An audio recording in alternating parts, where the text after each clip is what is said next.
Bonjour, alors je vais vous présenter Pauline.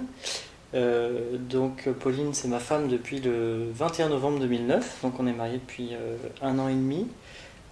Pauline est juriste et on a une petite fille qui a 2 mois. Eugénie. Voilà.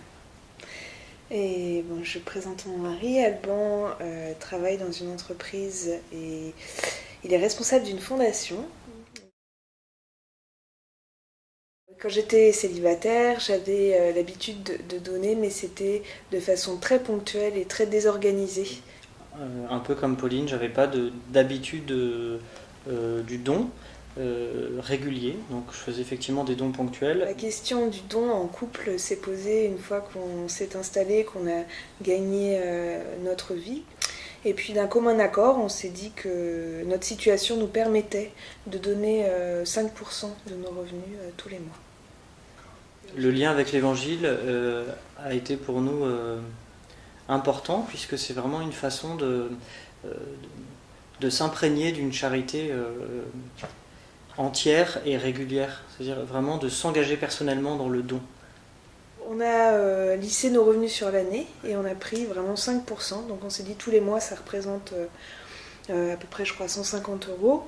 Alors il y a une partie qui est prélevée directement sur notre compte joint au profit de 2 associations différentes parce que justement on voulait ancrer ça dans la fidélité à des associations. Donc on a discerné ensemble les associations qui nous touchaient le plus, dont la cause était vraiment très importante à nos yeux, et une partie qui est donnée tous les mois au gré des rencontres. Donc ça peut être un ami prêtre qui va venir dîner chez nous, ou des amis qui se retrouvent dans des situations difficiles.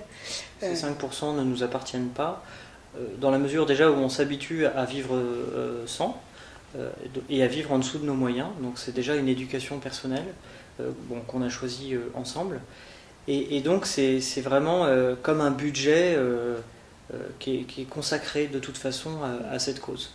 Donc ces 150 euros, comme l'a dit Pauline, se répartissent d'une façon régulière et d'une façon irrégulière. Une façon régulière pour l'ancrage du don dans notre vie quotidienne, une façon irrégulière pour être ouvert un peu à la providence et aux nécessités qui nous entourent. Pour inviter les jeunes professionnels qui rentrent dans la vie active, je voudrais témoigner que le don est vraiment libérateur, surtout quand il est réfléchi. J'ai vraiment envie de leur dire qu'il faut prendre dès maintenant les bonnes habitudes, car le don, c'est quelque chose qui est vraiment qui fait grandir, qui est libérateur, et je vous invite vraiment à mener cette réflexion et à commencer dès maintenant, parce qu'après, ce sera toute votre vie quelque chose qui restera pour vous fidèle.